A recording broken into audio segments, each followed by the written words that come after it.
Hey, how's it going?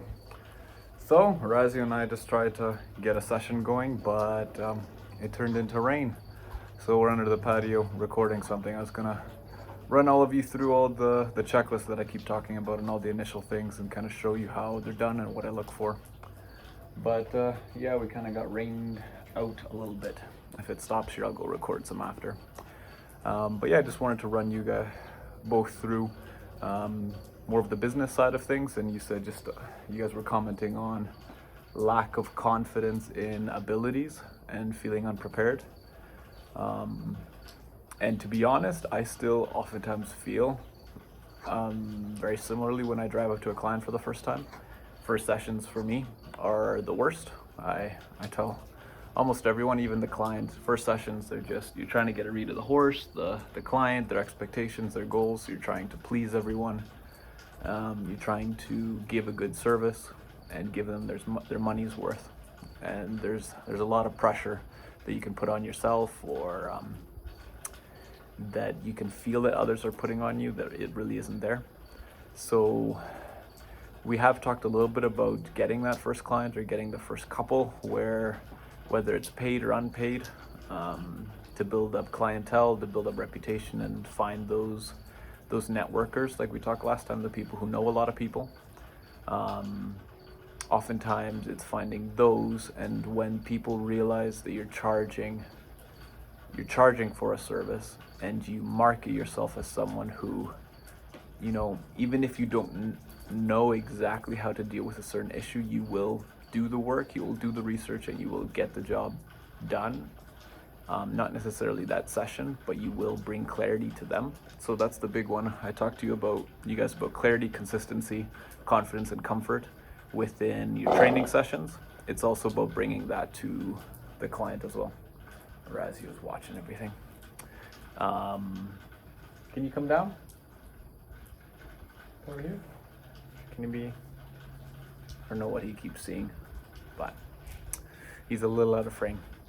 So it's also about bringing that to the client. So that's where we ask all those questions of what's the breed, how old are they, previous history, previous trainers, how many owners, what do those people tell you? And then you want to compare that, all that information that you're getting from them, you want to compare it against the checklist that we have. So that checklist is initial round penning. So you tell them we're starting with the simplest thing first. Move forward one direction. We don't care what pace, we don't care how quick, we don't care if they, there's all the different things we don't care about. All we care about is move the same direction, no stopping, and no changing direction. Okay, so no putting on the brakes and spinning around real fast. So those are a couple of the things that the simplest ones that we say that they're not allowed to do. And then little by little, as they pick a rhythm. So what I was gonna show you in the round pin is Razio picks a rhythm right away, where it's just a nice trot going all the way around. If it's frantic, if it's stopping and starting and all of that, we wait until they pick a rhythm, and whatever rhythm it is, walk, trot, lope, doesn't really matter to us. When they pick a line, usually in a round pin that's along the outside, if you're working in an area that isn't a round pen, or you're on a lunge line, heaven forbid, for the first bit, because there is no other option, you wait for them to pick a line that's consistent, and that they're not changing it all the time. From there, you say, okay, now we're gonna start managing rhythm. So rhythm, we're gonna put it up from trot up to lope. And you start showing them all that we're interested in is the cues and how they cue. And you tell them, I'm gonna cue at gate, I'm gonna cue for lope. And then you say, okay, we're gonna leave them in lope for a whole lap, and then we're gonna come down to trot. And then you do your cues, which you explain to them, which is where we look determines our pace. So looking them in the eyes when we're content with pace, looking at their front shoulder, so we want to drop pace, taking off pressure. You guide them through all those principles just in your lunging, and you start getting them buying into it. And by showing them timing, hey, my horse cued really well, right on gate they picked up lope. Oh, coming out of lope, they were 5 strides long, right? They didn't cue super well coming down. And you can start getting a frame of reference for what the personality is of the horse. Are they an overachiever? Like, do they think too much? Are they nervous? Are they bullyish and do they avoid pressure? Are they standoffish? Do they shut down? You can start getting, the other horses are calling for him because they can't see him. He's kind of the glue to the 3 that I've got here right now. So those are kind of our initial little bits, and then we move from there into, walk, trot, lope, all of our cues, switching directions, and you show them this is a really nice, graceful cue. This is when they're relaxed. This is when they're stressed out. And then you ultimately look for join up, which is the stop, the turn in, and hopefully link up with you.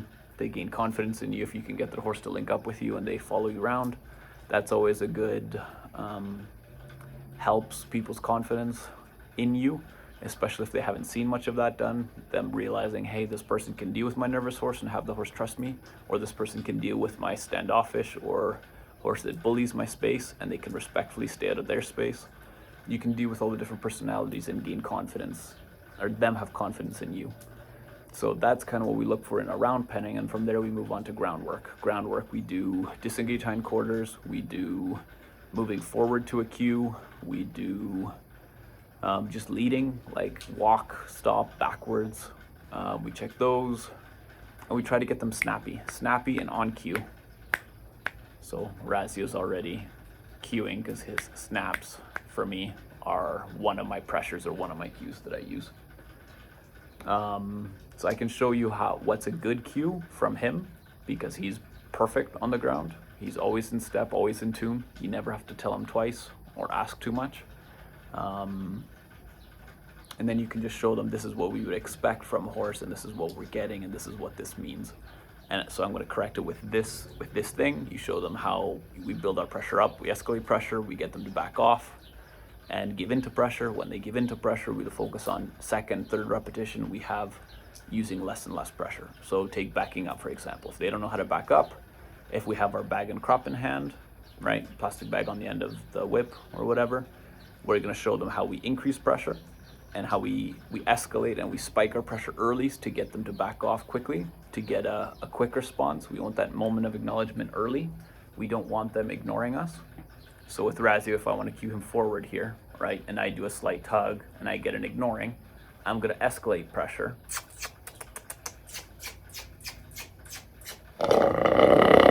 to get response.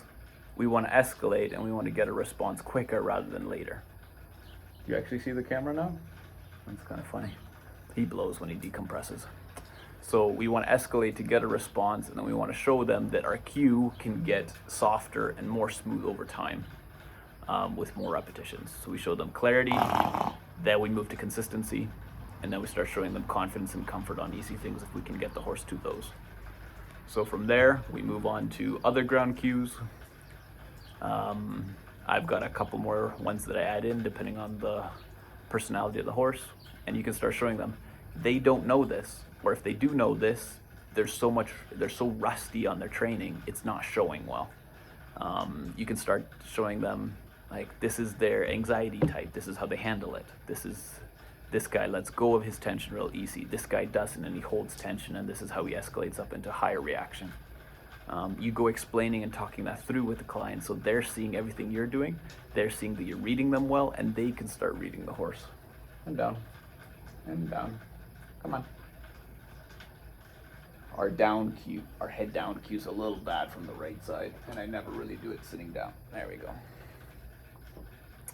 He's used to it from the left side mostly.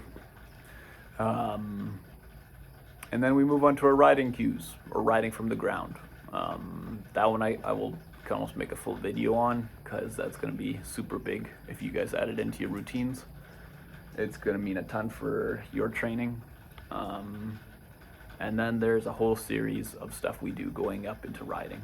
So a whole bunch of cues or just exercises we check to make sure that they can handle stress in a slow, progressive way that never puts us at risk too much, and always gives them room to react, where if they're going to give us something, if they're going to give us a reaction, we're going to see how that stress is handled on the ground, not getting into the saddle and risking us or them getting hurt. So that's kind of the methodology, and that's how you move into that first session. You realize it doesn't really matter what horse I'm dealing with. It doesn't matter if it's a dressage horse. It doesn't matter if it's a, little pony, whatever. It's all the same. Same checklist, same routine, same comparison, and then just talking it through with the client and helping them read their horse. And then from there, you put together a game plan for the future. So yeah, it's good, and you just have to have confidence in your routine and your ability to talk it through. When you show up, you don't know what you're dealing with. You don't even know that the client knows what they're dealing with. You don't trust what they say because you don't want to just say, hey, they can jump a meter and they've been doing it all summer, and then you hop on, and then the first time you go up into lope, they give you some bronking. You just don't take their word for it. You do your checks and you put everyone through that checklist. Because basically all behavioral and training issues that aren't physical come back to how they handle stress.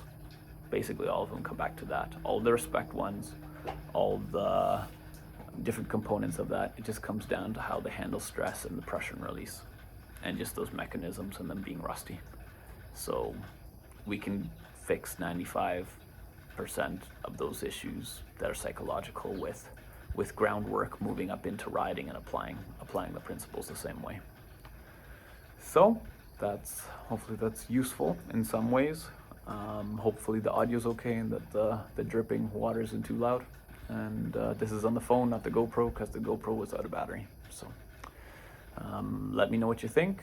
And yeah, I know you guys are a little bit busy, but let's keep moving forward, right? Let's not get stuck. Yeah, this is stressful, bud. You're not used to being under the balcony.